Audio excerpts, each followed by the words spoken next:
So I wanted to make a video and just do this freeform, just talking about what the new MCC update provided and what it does for modding and what the future of modding for Halo looks like going forward.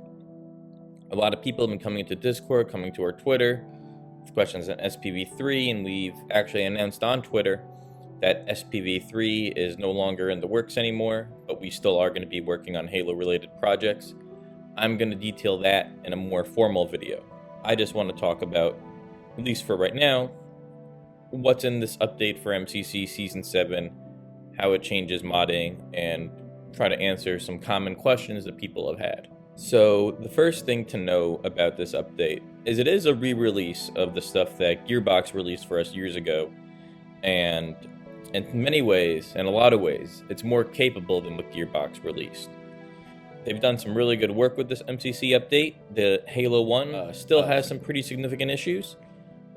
Please, I know it's really exciting to have mod tools, to have the graphics restored, and there's a lot of videos out there saying that Halo CE is finally fixed, but it really isn't. I know a lot of people feel like modders can fix these issues, but in this case we can't. The short list of issues is the following. In no particular order, you have input delay that's worse than any other game in the MCC. Classic aiming is also broken, so you can't have the classic aiming like in the original Halo. The console now stutters every time a new asset is loaded in. This was introduced in the latest update. It makes multiplayer almost unplayable until it settles down. Sound is broken throughout the game with reverberation, still not completely accurate, but also sound looping, so music, Warthog engines have stops before transitioning. There's also a pretty serious issue where the frames per second affect the game calculations. We suspect this is messing with things such as damage from different bullets, because bullets are supposed to scale their damage over a set distance, and since that math is being done twice or even 4 times as fast as it was intended, you can have some pretty wonky results. It's also affecting some shaders in the game, which don't follow their step counts or just move too quickly. There's also some missing Xbox Doppler sound effects, which, to be fair to 343, has never been in the PC port. So this isn't necessarily something that they broke with these updates, it's just another thing to fix from the Xbox. But sound occlusion is really messed up in the game. If you throw a grenade and then move behind cover, you can hear the sound instantly cut out. You can even hear a grenade go off 5 feet away from you and not hear it. Luckily, 343 allows us modders now to operate a tags build of the game, which actually can let us use special debug commands so we can actually go in improve some of these issues that we've seen, like the AI reactions being faster depending on frame rate and other frame rate related errors. The tags build is a really significant inclusion with the tools they've released. This tags build will allow us to work faster, do more things, and honestly, if we did not have this tags build and we had to compile and test in the Master Chief Collection itself, I probably wouldn't be messing with the game. So this is huge. So what exactly is a tags build? And for that fact, what are tags? When you make a Halo map, which you're all familiar with, that map contains generally all the data needed to run that level or that multiplayer map. And what the tags build does is it runs off all of the source tags, and tags are what go into a map. And there are certain things that happen to a tag when it goes into a map. Running a tags build lets us run an instance of a game without recompiling that we can quickly jump into, and also gives us access to tons and tons of debug commands. And a lot of these commands are only things that have previously been able to do on an Xbox original dev kit.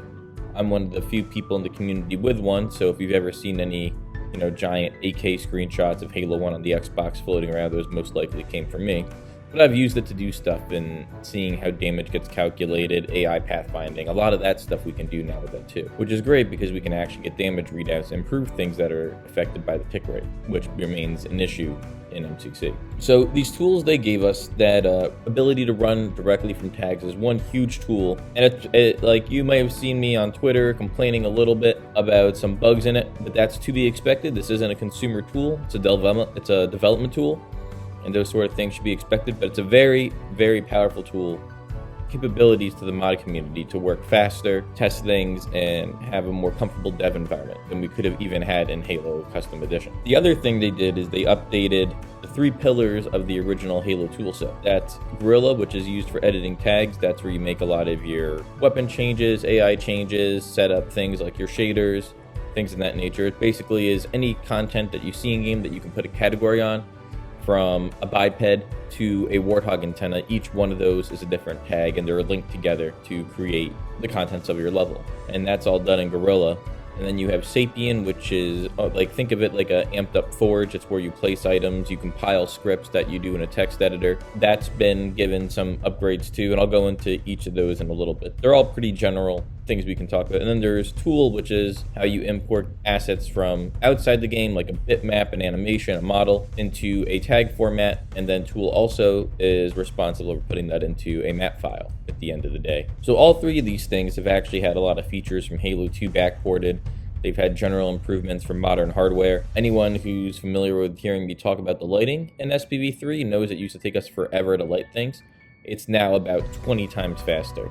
Well, not literally 20 times. It's faster, and that's all that really counts. They're also less crash worthy. They have some new abilities for us to edit things in the original game that were hidden, and things that have been added to MCC, such as the scoring for campaign.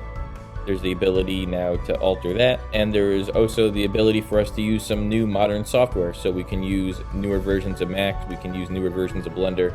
All these sorts of things have now been able to be tools. So in many ways, they don't allow us to do new things, although there are some, but it makes workflows faster, more modern, and a lot easier to work with. On the topic of the new capabilities of these tools and new capabilities in MCC, they raised a bunch of limits. Some of them were things that were huge roadblocks with us in SPV3. The scripting limits have been raised substantially. The amount of polygons you can have on screen is increased by a huge amount. The size of map files compared to what you could have in Halo Custom Edition before you added in open source. Now, despite them adding these things, and on the subject of open source, let's just talk about that real quick. Open source is what powers things like Halo SPV3, and there's a few other projects out there that have used it too, although it was kind of like expert mode for Halo Custom Edition, and a lot of people didn't use it because they were more happy with the wider compatibility of just the original game. The new tools we're given are not as capable as what we had in open source, but that's to be expected. Open source had a lot of really hacked together methods of doing things, ways that weren't very efficient, ways that had to be incorporated into the game through reverse engineering and not having access to the source code. So while some open source features, like say, a good example of this is the low gravity features that you saw in Pillar of Autumn for SPV3, that's actually been backported into MCC, along with an ability for us to measure the distance between two objects. While that sounds like something very simple, that was something added by open source, which copied as a feature from Halo 2, and now that feature has been put back into Halo 1. So the majority of open source features, they just don't make sense to have backported into Halo 1. We're looking at a dev environment here, lots of people to be able to make new content, and supporting really old janky ways of doing things. Even though it sucks that it breaks compatibility with some older projects like SPV3, it's not a very forward-thinking way of going about things. So what they're providing in the Halo 1 tools for MCC allows us to make a lot bigger, a lot better Halo 1 projects. You know, if you're looking to do something like SPV3, and we are interested in doing something maybe not quite as large as SPV3, but certainly something, is a bigger sandbox than just what you can get out of regular Halo 1, those are things better saved for the future of the other games.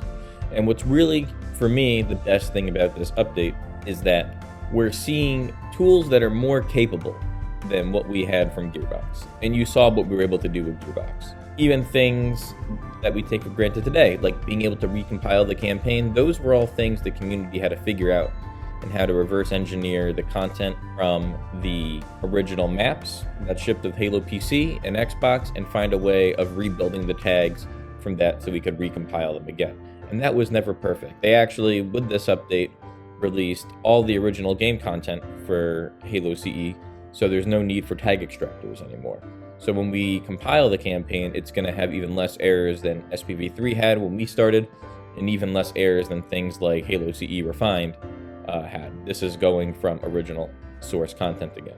So if they're going to do that for Halo CE, they're setting an incredibly high bar. And this is maybe the biggest news out there, that they're actually willing to give us full tools. They're willing to give us full access to things to recompile these games. With the bar that high, I think there would be an enormous amount of blowback if they gave us neuter tools for games like Halo 2, 3, ODST, Reach, and 4. If these other games match the bar they're doing today, I mean, you're looking at something more capable than what you saw in Halo Custom Edition for every single Halo title, and with Steam Workshop support and actual rules that allow us to put things on the Steam Workshop and potentially even sell in the future. There's a lot of possibilities there for many years to come. In fact, if they allow projects to be sold, I would love to eventually see what we've done with SPV3 and our team become almost a small Halo indie studio that just makes content for the MCC, and to eventually do that full time. People who have watched this channel in the past and followed me, or maybe you're watching for the first time, I've spent about 15 years now. Started modding Halo in November of 2004, right after Halo 2 came out. To be able to work on Halo content full time would really be a dream come true, even more so than, having a job at some place like 343. If they go this route, I can see there being a huge market for Halo content, and I would love to pump my time into this more so than I can right now. So, like I've been saying this whole video, I hope this clears up some things that people may have had questions with the MCC and what these tools mean. I guess one last thing to talk on is what does it mean for Halo Custom Edition? Halo Custom Edition still has some advantages and stuff it can do that this update doesn't allow MCC to.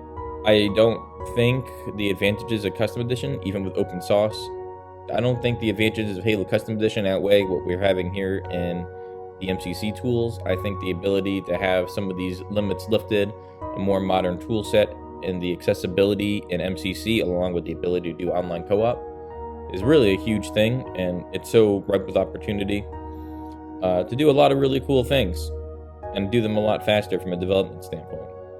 I just really hope that this bar that they're set is going to be met by the other games, because as far as projects I've wanted to do, there's a lot of stuff that could be done in those other games that goes beyond just doing campaign mods. But what I plan to do in the future with modding is something I will definitely be covering in another video. I can say right here, right now, that SPV3 development is over. It's done. We are going to update the firefight maps, because we did have 3 in the works that we never got to put out, as well as an updated launcher.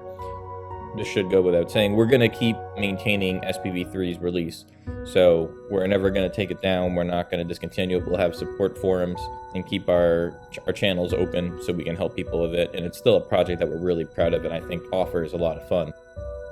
But the future isn't in a Halo Custom Edition or Halo SPV3 anymore. And I think for the most part, that covers it. I'm happy to do a follow-up video on this, so if you have any questions or things that you thought were unclear, I can definitely follow it up in another video. Just let me know. Like I said, this is more of me just free talking. Normally I write a script for things, so I apologize if not everything in here is as clear or well thought out as possible, but with so many things happening right now in the Halo modding scene, I thought it was important to get this out and really explain what these tools mean, because it seems like a lot of people are really wondering. Thank you, and thanks for supporting us and the Halo modding community for so many years.